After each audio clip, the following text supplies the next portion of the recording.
Bismillahirrahmanirrahim. Assalamualaikum warahmatullahi wabarakatuh.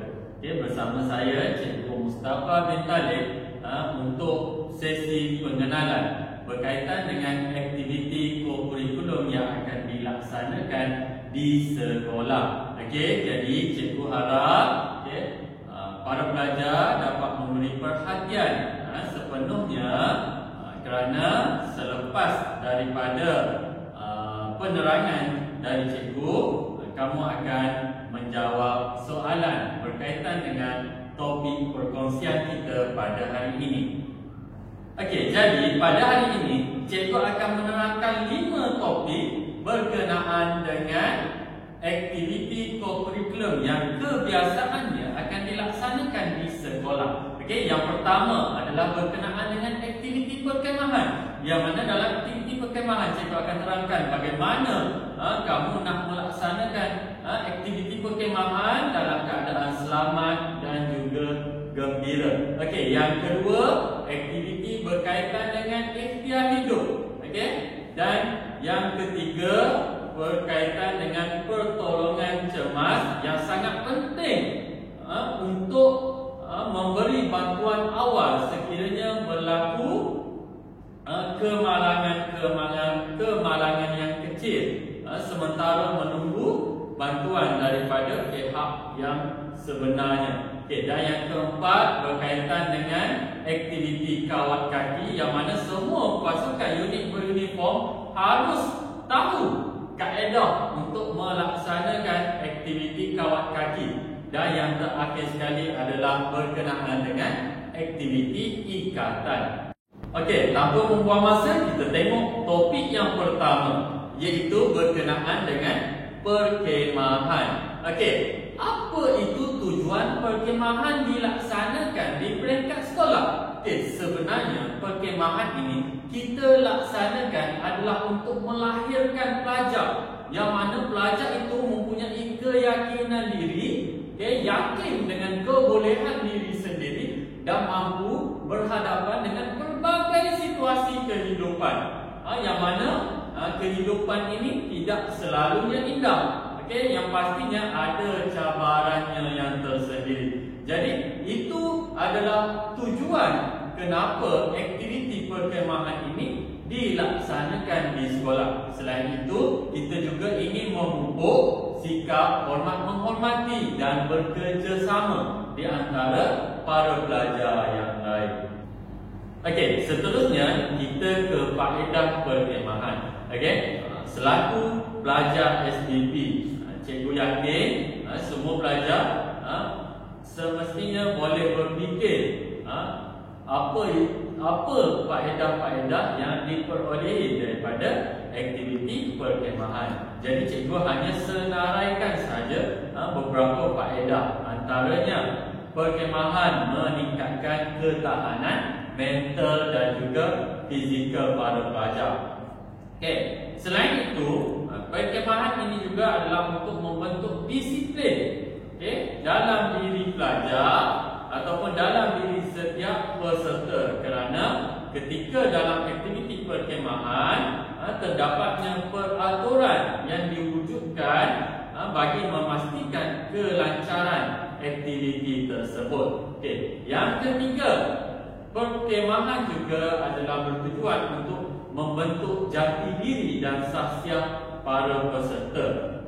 Dan daripada sini kita akan dapat melahirkan pemimpin-pemimpin yang hebat yang dapat memimpin pelajar lain di dalam satu kumpulan.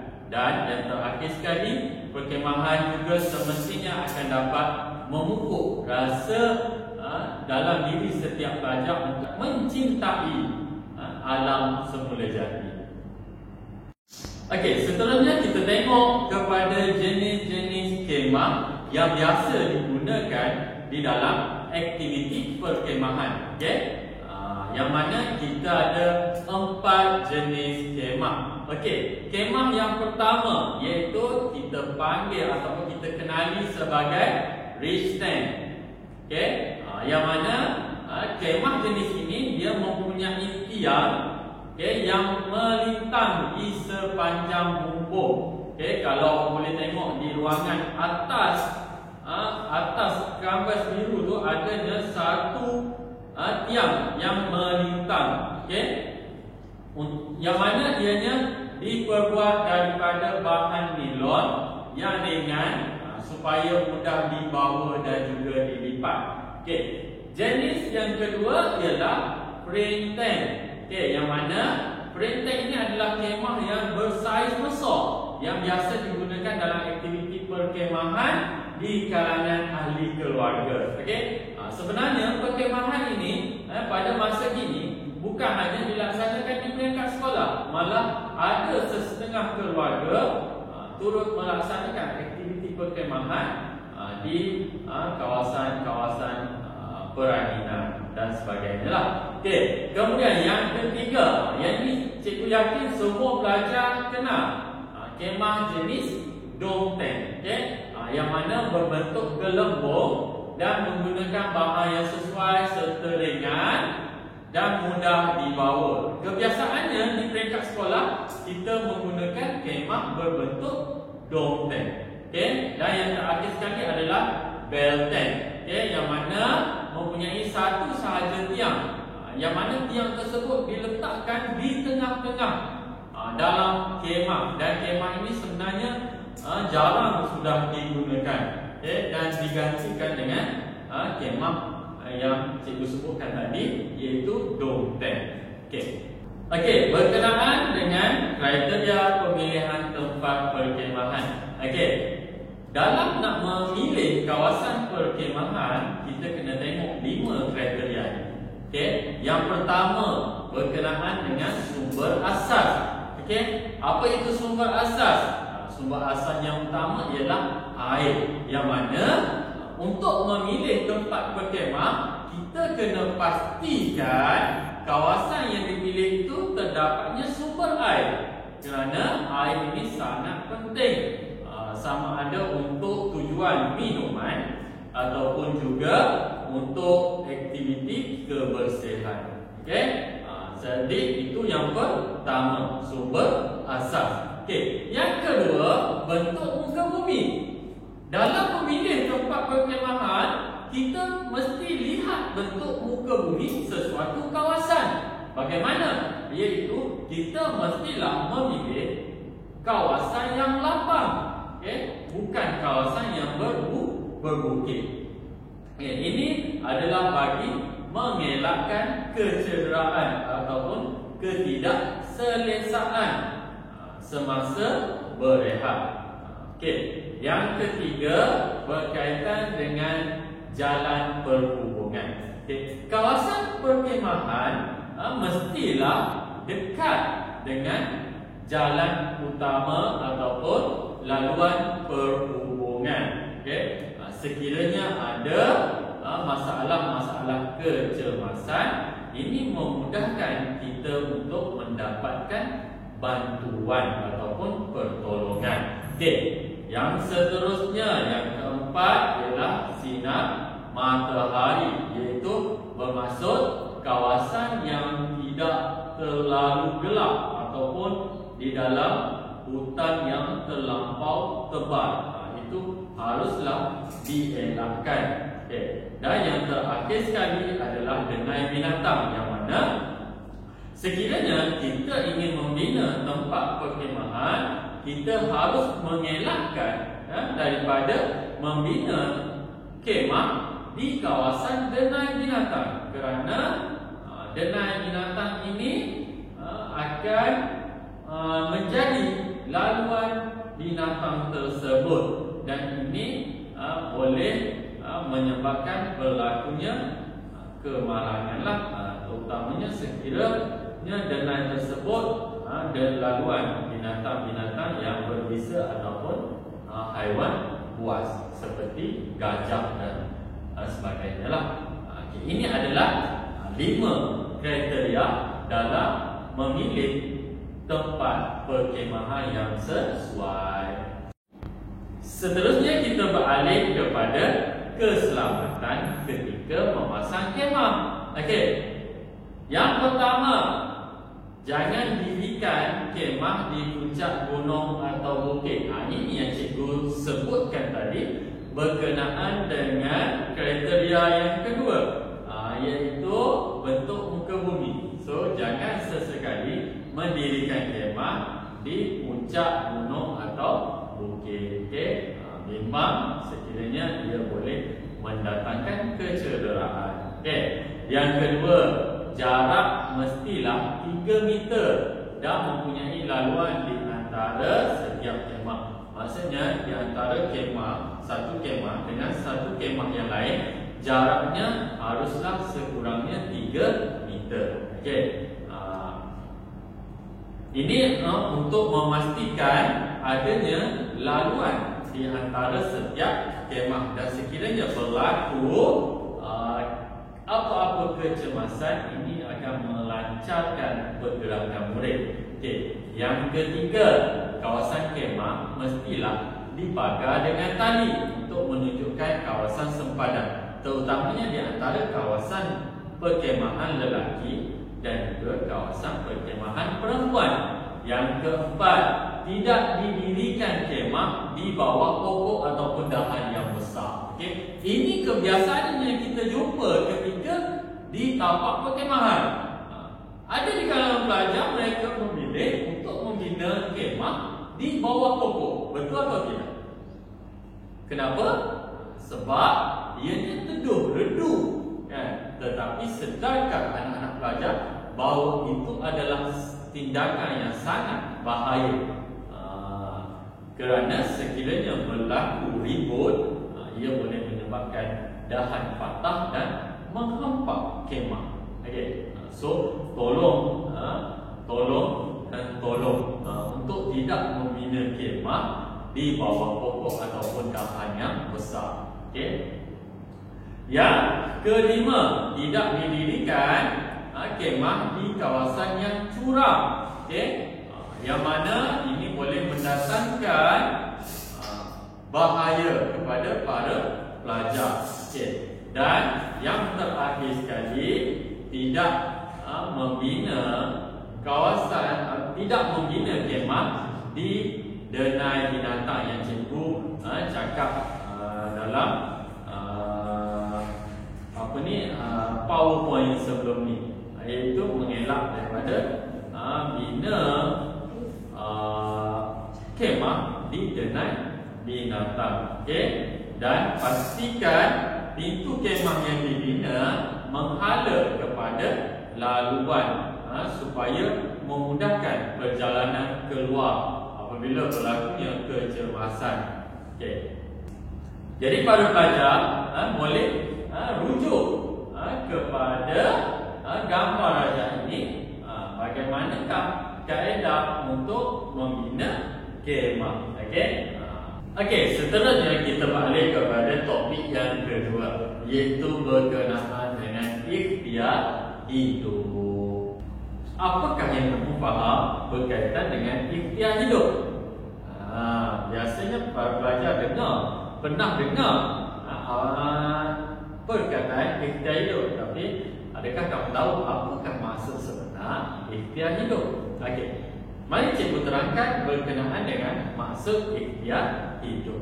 Okay. Ikhtiar hidup merupakan usaha atau ikhtiar yang harus dilakukan oleh seseorang supaya dia terus boleh hidup ketika menghadapi sesuatu masalah ataupun ancaman. Itulah ikhtiar hidup. Contohnya, kamu sesat di dalam hutan. Bagaimanakah kamu nak memastikan diri kamu itu selamat? Itu dipanggil ikhtiar hidup. Jadi, ikhtiar hidup ini sangat penting dan harus diketahui oleh para pelajar ataupun individu yang ingin melibatkan diri dalam kegiatan rekreasi luar. Okay? Kerana kegiatan luar ataupun rekreasi ataupun perkemahan ini, ia akan sentiasa mendedahkan diri para pelajar dalam pelbagai cabaran dan juga risiko. Jadi ilmu ikhtiar hidup ini adalah satu ilmu yang mana bagi memberi jaminan berkaitan dengan keselamatan pada pelajar. Bila situasi yang kita akan gunakan ilmu ikhtiar hidup ini? Yang pertama, ketika kita kehabisan bekalan makanan dan minuman. Dalam hutan tidak semua tumbuhan ataupun buah-buahan yang boleh dimakan. Jadi inilah pentingnya kita ada ilmu ikhtiar hidup. Yang kedua, ketika ancaman binatang, bagaimanakah untuk menghadapi ataupun mengelakkan diri kita daripada diancam oleh binatang, terutamanya binatang buas ataupun binatang yang berbisa ketika di tapak kemah, ataupun ketika menjalani aktiviti luar. Yang ketiga, untuk mendapatkan perlindungan. Sekiranya berlaku kejadian-kejadian yang tidak diingini, contohnya tersesat dari ahli kumpulan yang lain. Ini adalah situasi yang mana kita memerlukan ilmu ikhtiar hidup untuk menyelamatkan diri kita. Prinsip ikhtiar hidup. Dalam melaksanakan ikhtiar hidup, kita ada 4 prinsip yang harus diambil kira.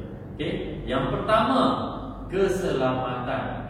Pastikan keselamatan ataupun ikhtiar hidup yang kita lakukan tidak membahayakan keselamatan diri kita sendiri.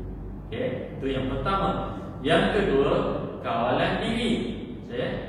Sekiranya kita terlibat dengan masalah ketika di dalam hutan, kita tersesat, kita hilang daripada kumpulan, pentingnya kita kawal diri kita supaya kita dalam keadaan tenang.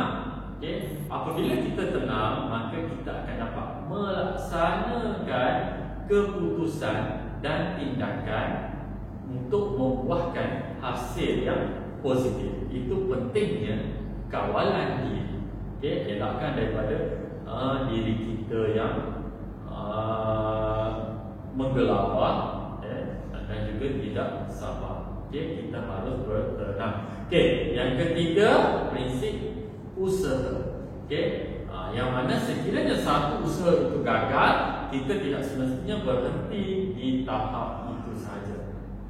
Kita mestilah mencari ataupun memikirkan usaha yang baik supaya keselamatan diri kita kekal selamat. Dan yang terakhir sekali adalah prinsip kerjasama, yang mana sekiranya kita tersesat di dalam satu kumpulan, amat penting sikap kerjasama supaya kita dapat mengatasi masalah dalam suasana yang sepakat. Seterusnya 5 perkara asas yang harus kamu tahu berkaitan dengan ikhtiar hidup. Yang pertama, pastikan air dan juga makanan sentiasa dibawa di dalam beg kamu. Ini memastikan kelangsungan bekalan makanan tersebut. Tak kisahlah sama ada coklat ataupun air mineral. Pastikan ianya sentiasa ada di dalam beg kamu sekiranya kamu mengikuti aktiviti luar ataupun perkemahan. Coklat penting untuk membekalkan tenaga yang berterusan kepada kamu, dan sama juga dengan air. Yang kedua, api. Pastikan kamu tahu cara untuk menghidupkan api, sama ada menggunakan batu ataupun kayu. Dan lebih elok sekiranya di dalam beg kamu sediakan juga sumber api. Yang ketiga, perlindungan. Pastikan sekiranya kamu sesat, kamu tahu bagaimana untuk membina perlindungan yang sementara menggunakan ranting pokok dan juga daun-daun.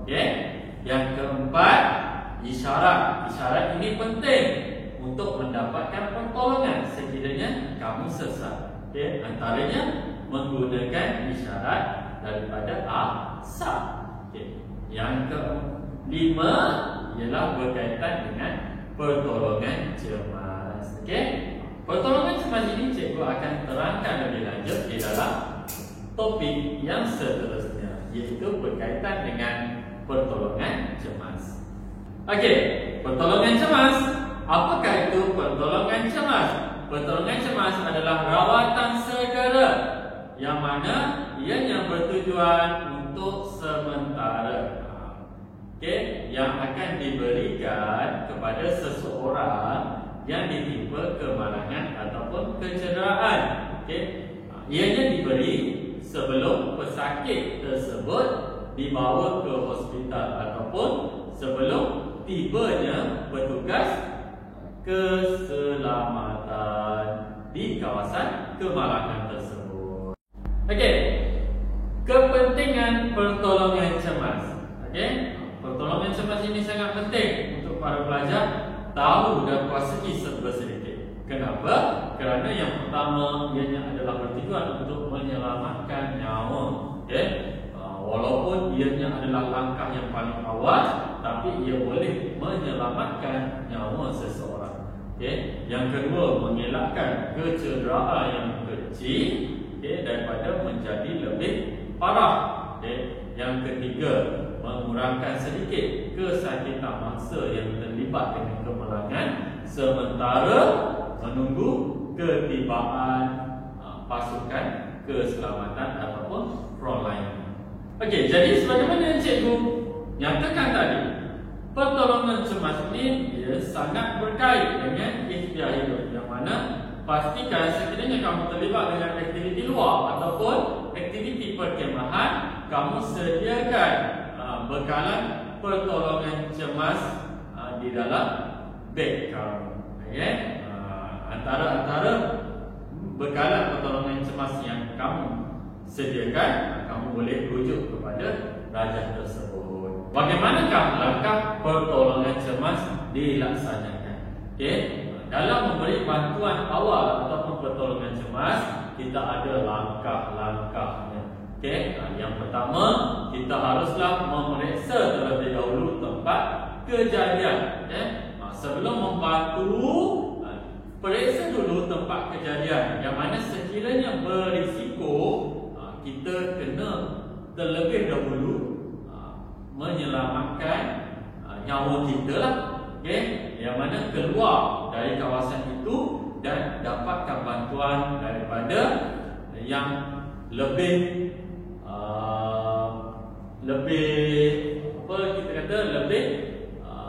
bersesuaian. Okey, contohnya kawasan kebakaran. Okey, sekiranya kita masuk dan ia boleh menyebabkan kita terperangkap dalam kebakaran itu, lebih baik kita selamatkan dulu diri kita dan kita dapatkan bantuan daripada bomba. Itu lebih baik. Okey, memeriksa tempat kejadian. Okey, maksudnya bukan semua kejadian kita boleh bagi pertolongan cemas. Kita kena tengok kesesuaian terlebih dahulu. Okey, yang kedua, hubungi bantuan perubatan. Okey, yang mana sekiranya kita lihat keadaan masa kritikal, contohnya berlakunya kepatahan, okey, berlakunya pendarahan yang teruk, mangsa mestilah kita dapatkan bantuan perubatan dengan segeralah, yang mana kita telefon di talian kecemasan. Apa talian kecemasan? Semua orang tahu, iaitu 999. Okey, yang ketiga, kita haruslah berikan penjagaan, yang mana kita tunggu bersama dengan mangsa sehinggalah bantuan tiba. Dan sekiranya bersesuaian, dia lindungi mangsa dengan selimut bagi memberi keselesaan kepada mangsa. Okey, dan kita cuba tenangkan mangsa. Okey, seterusnya, yang keempat, berkenaan dengan kawat kaki. Okey, Ini kalau ikutkan aktiviti kawat kaki ini adalah aktiviti favorit cikgu lah. Yang mana kawat kaki ini adalah satu aktiviti wajib lah yang dilaksanakan oleh semua pasukan unit beruniform. Semua pasukan unit beruniform mempunyai kawat kaki tersendiri. Okey, jadi untuk aktiviti kawat kaki, cikgu akan senaraikan pergerakan asas yang mana dilaksanakan oleh semua pasukan unit beruniform. Antaranya ialah sedia, senam diri, rehatkan diri, ke kanan lurus, ke kanan pusing, ke kiri pusing, ke belakang pusing, buka barisan dan tutup barisan. Ini adalah pergerakan asas bagi aktiviti kawat kaki yang seharusnya semua pasukan unit beruniform ada. Jadi untuk pergerakan kawat kaki ini, kamu boleh lihat pada video yang telah cikgu sediakan di slide yang seterusnya. Perhatikan betul-betul. Assalamualaikum dan salam sejahtera. Hari ini cikgu akan terangkan kepada kamu tentang asas dalam kawat kaki statik. Untuk kawat kaki statik, yang pertama sekali yang perlu kita ketahui ialah arah. Arah terbahagi kepada dua. Satu, arah kedudukan sebenar, dan yang kedua, arah pergerakan kita. Untuk arah kedudukan sebenar ialah arah yang kita bila masuk ke baris, arah menghadap kita yang pertama sekali itu adalah arah hadapan. Berlawanan dengan arah hadapan adalah arah belakang, dan di sebelah tangan kanan adalah arah kanan, tangan kiri adalah arah kiri. Manakala arah pergerakan adalah arah yang kita akan bergerak, sama ada ke kiri, ke kanan, ke hadapan ataupun ke belakang. Bahasa command ataupun bahasa arahan kawat kaki terbahagi kepada dua yang perlu kita ingat, iaitu satu bergerak dan satu menghadap. Menghadap adalah untuk pergerakan ke hadapan dan ke belakang, manakala bergerak adalah untuk ke kanan dan ke kiri. Yang pertama sekali, bila kita nak mulakan kawat kaki, kedudukan kita mestilah dalam keadaan rehatkan diri. Untuk rehatkan diri, kedudukan tangan adalah pada paras pinggang dengan jari digenggam.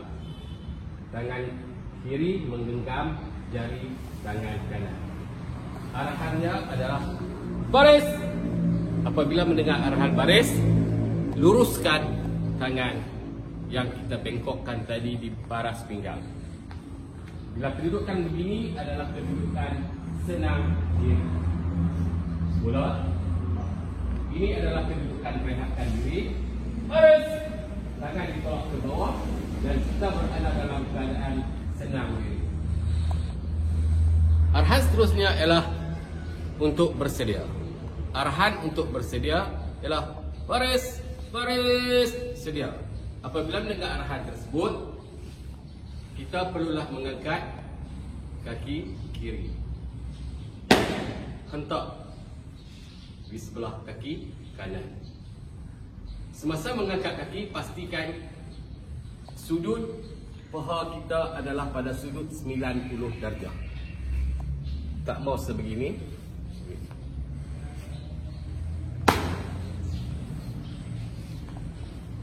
Semula, rehatkan diri. Baris, baris, sedia. Kemudian untuk bergerak ke kanan ataupun ke kiri, yang cikgu sebutkan tadi, arah pergerakan. Untuk ke kanan, kita gunakan arahan bergerak. Bergerak ke kanan, bertiga-tiga, ke kanan, pusing, menghadap arah kanan, kaki kiri di belakang, angkat dengan paras 90 darjah, letak di sebelah kaki kanan. Kemudian kita akan menghadap ke belakang. Arahannya adalah berbunyi sebegini. Baris akan menghadap ke belakang, ke kanan, pusing. Sekarang kedudukan menghadap ke belakang. Dan kita akan bergerak ke arah kiri. Bergerak ke kiri, bertiga-tiga, ke kanan, pusing. Kita akan pandang balik ke hadapan dengan pergerakan ke hadapan. Baris akan menghadap ke hadapan, ke kanan, pusing. Baris akan menghadap ke belakang, pusing. Baris akan menghadap ke hadapan, ke belakang, pusing. Senang, diri. Tegakkan diri. Jadi itu adalah asas kawat kaki statik dalam pergerakan unit uniform yang sesuai juga digunakan untuk semua unit uniform yang lain. Jadi cikgu harap kamu dapat mencuba kaedah ataupun teknik kawat kaki statik dengan betul dan tepat. Okey, topik yang terakhir sekali adalah berkaitan dengan ikatan. Okey, ikatan bukan hanya untuk pasukan pengangkap saja. Okey, sebenarnya semua pasukan unit uniform harus mempunyai ilmu berkaitan dengan jenis ikatan. Antara jenis ikatan ialah buku sila, bunga genting, simpul tindih kasih, simpul manuk, simpulan pencuri, lilit balak, ikatan seraya. Jadi semua ikatan-ikatan ini sebenarnya mempunyai peranan masing-masing. Okey, antaranya ikatan buku sila. Ikatan buku sila adalah ikatan yang biasanya digunakan oleh pasukan bulan sabit merah. Okey, yang mana dia digunakan untuk mengikat kain pembalut luka ataupun kita panggil juga sebagai kain anduk. Okey. Yang seterusnya bunga genting, yang mana bunga genting ini adalah ikatan untuk menyambung hujung tali yang tidak sama besar. Okey. Contohnya tali kapal dan juga tali perahu. Jadi bila kita gunakan simpulan ini, ia akan menyebabkan ikatan itu kukuh dan tidak mudah terurai. Okey. Seterusnya simpul tindih kasih. Okey, yang mana simpul tindih kasih ini adalah simpul untuk menyelamatkan seseorang dengan diikat di pinggang. Dan ikatan ini sangat pantas dan juga tidak menjerut. Jadi penting untuk menyelamatkan. Okey, sebab tu dia panggil simpul tindih kasih. Okey, seterusnya simpul manuk. Okey, simpul manuk ini adalah untuk mengikat benda ataupun peralatan yang licin. Okey, seperti kayu dan juga pancang kemah. Okey, dan seterusnya ialah simpul pencuri. Yang mana simpul pencuri ini digunakan bagi aktiviti mendaki ataupun untuk turun bukit. Okey. Kemudian lilit balak adalah ikatan untuk menurunkan atau menarik beban yang besar. Okey. Yang terakhir sekali ialah ikatan seraya, yang mana digunakan untuk mengikat dua batang kayu ataupun buluh yang bersilang. Biasanya ikatan ini kamu gunakan untuk membuat gadget di tapak perkhemahan. Okey, jadi selesailah berkaitan dengan pengenalan aktiviti co-curricular kita pada hari ini, yang mana kita ada 5 topik yang sudah kita bincangkan.